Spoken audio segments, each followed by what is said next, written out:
जैसा कि आपने पिछले एपिसोड में सुना कि प्रियंका ने अपने अंदर साय की शक्ति को जागृत कर लिया था, माहौल धीरे धीरे शांत हो गया था। झील के किनारे की रहस्यमय यात्रा के बाद सबको एक नई समझ और सुकून मिला। पुष्कर, प्रियंका और जर्नल स्वरूप अब वापस अपने घर की ओर लौट रहे थे। रास्ते में चलते हुए पुष्कर ने कुछ समय तक चुप्पी साधे रखी, लेकिन उसके मन में एक बात बार बार घूम रही थी। अंततः उसने धीरे धीरे जर्नल स्वरूप की ओर देखा और कहा, पिताजी, अब सब कुछ ठीक हो गया है।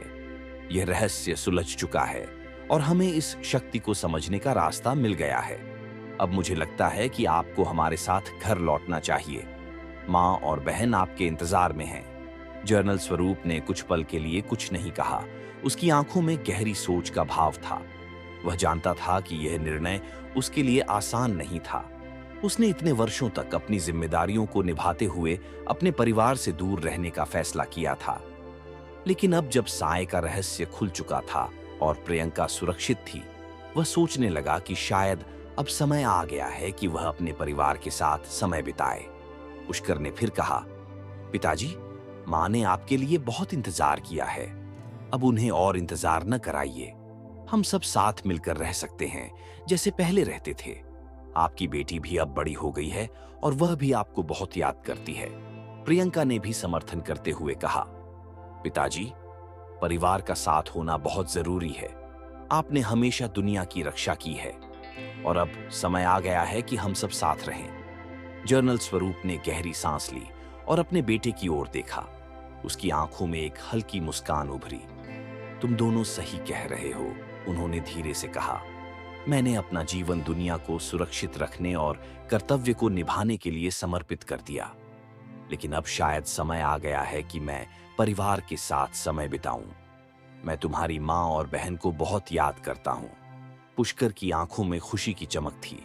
उसने अपने पिता के कंधे पर हाथ रखते हुए कहा, हम सब आपका इंतजार कर रहे हैं पिताजी।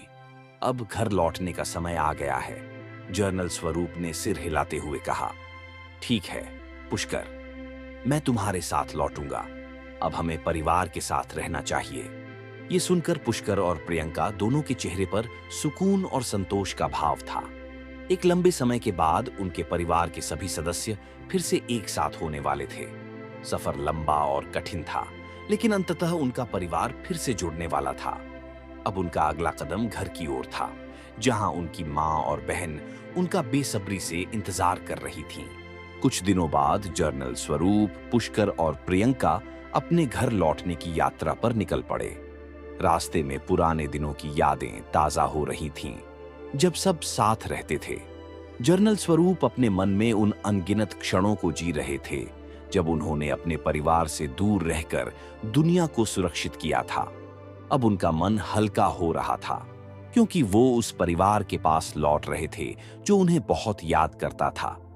जैसे ही वे अपने घर के करीब पहुंचे, पुष्कर ने दरवाजे की घंटी बजाई। कुछ देर बाद पुष्कर की मां दरवाजे पर खड़ी नजर आईं। उनके चेहरे पर हैरानी और खुशी का भाव था। उन्होंने जर्नल स्वरूप को इतने वर्षों बाद अपने सामने देखकर आंखों में आंसू भर लिए। बिना एक शब्द कहे पुष्कर की मां दौड़कर अपने पति के गले लग गईं। उन दोनों के बीच किसी भी बात की जरूरत नहीं थी, सिर्फ भावनाओं ने सब कह दिया था। पुष्कर की बहन भी अंदर से बाहर दौड़ी और जर्नल स्वरूप को देखकर खुशी से चहक उठी। पापा, आप लौट आए। आपको नहीं पता मैंने अपने कितना मिस किया। उसकी आंखों में आंसू थे। उसने भी अपने पिता को गले से लगा लिया। उसकी आंखों में वर्षों की दूरी का गहरा एहसास झलक रहा था, लेकिन साथ ही अब उस दूरी के मिटने की राहत भी थी। जर्नल स्वरूप के लिए यह पल भावुक और यादगार था। उसने अपने परिवार को अपनी बाहों में समेटते हुए महसूस किया कि अब उसका जीवन एक नया मोड़ ले चुका है। जो जिम्मेदारी उसने अब तक कर्तव्य के नाम पर निभाई थी, वह अब परिवार के साथ साझा की जा सकती थी। पुष्कर की मां ने आंसू पूछते हुए कहा, इतने सालों बाद आपको हमारे बीच देखकर मन को शांति मिल रही है। मैंने कभी उम्मीद नहीं छोड़ी थी कि एक दिन आप जरूर लौटेंगे। जर्नल स्वरूप ने गहरी आवाज में कहा, मैं जानता हूं, मैंने अपने कर्तव्यों के कारण तुम्हें और बच्चों को बहुत लंबे समय तक अकेला छोड़ा, लेकिन अब मैं हमेशा तुम्हारे साथ रहूंगा। पुष्कर ने अपने माता पिता को इस तरह एक होते देखकर मन में सुकून महसूस किया। उसने आगे बढ़कर कहा, अब हम सब एक साथ हैं और यही सबसे बड़ी बात है। पुष्कर की बहन ने हंसते हुए कहा, अब तो पापा मैं आपको कहीं जाने नहीं दूंगी। सभी हंस पड़े और घर का वातावरण खुशी और गर्मजोशी से भर गया। घर के अंदर सबने मिलकर बैठकर बातें की, अतीत की यादें ताजा की और भविष्य की योजनाओं पर चर्चा की। प्रियंका ने धीरे से कहा, पापा जो भी हुआ वह एक कठिन समय था, लेकिन अब हमें आगे बढ़ना है। हमारे पास एक परिवार है और एक नई शुरुआत का मौका। जनरल स्वरूप ने सिर हिलाया और गहरी आवाज में कहा, तुम ठीक कहती हो प्रियंका, अब हमें इस परिवार को मजबूत और सुरक्षित रखना है। पुष्कर की मां ने हंसते हुए कहा, और साथ में मिलकर हम हर मुश्किल का सामना कर सकते हैं। उस रात पूरा परिवार एक साथ बैठा, हंसी खुशी के माहौल में खाना खाया और भविष्य के सुखद दिनों की उम्मीद में एक नई शुरुआत की ओर कदम बढ़ाया। कुछ दिनों तक परिवार एक साथ समय बिताता रहा और धीरे धीरे जीवन सामान्य होने लगा। हर कोई जनरल स्वरूप की वापसी से बेहद खुश था। घर में एक नई ऊर्जा थी और अब परिवार के सभी सदस्य एक दूसरे के साथ अधिक समय बिता रहे थे।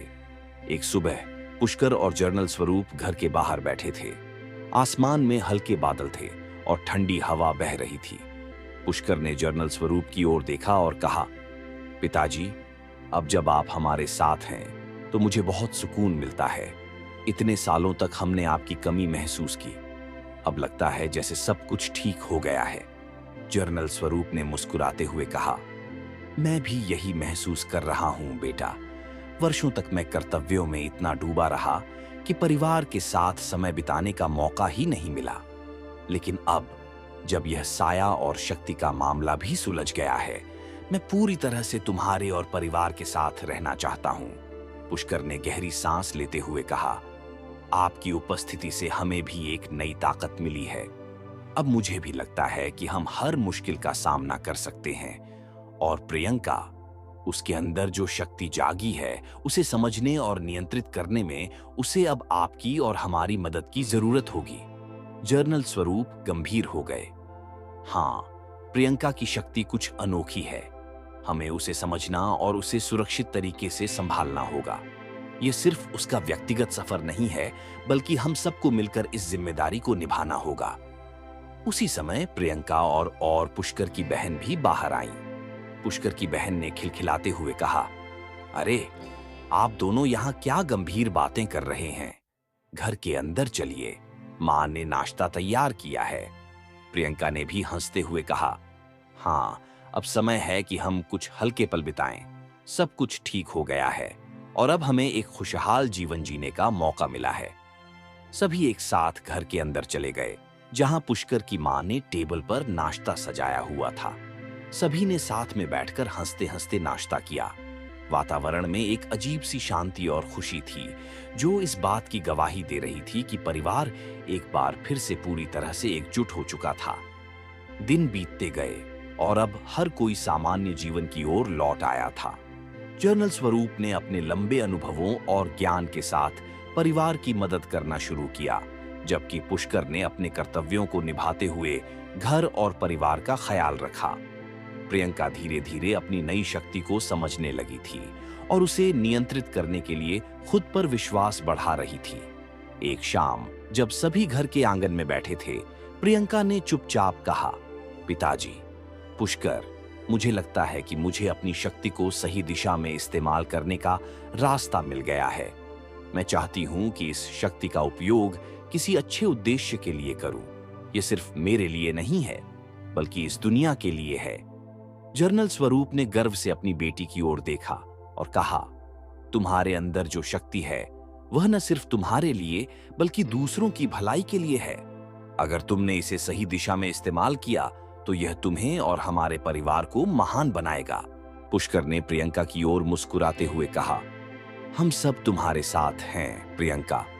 जो भी रास्ता तुम चुनोगी, हम तुम्हारा साथ देंगे। प्रियंका ने आत्मविश्वास से सिर हिलाया। अब उसे अपनी जिम्मेदारी का एहसास हो चुका था और उसने ठान लिया था कि वह अपनी शक्ति का सही और सकारात्मक उपयोग करेगी।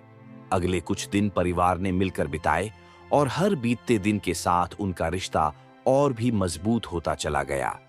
अब उन्हें किसी डर या खतरे की चिंता नहीं थी, क्योंकि उन्हें पता था कि जब तक वे एक दूसरे के साथ हैं, वे हर चुनौती का सामना कर सकते हैं।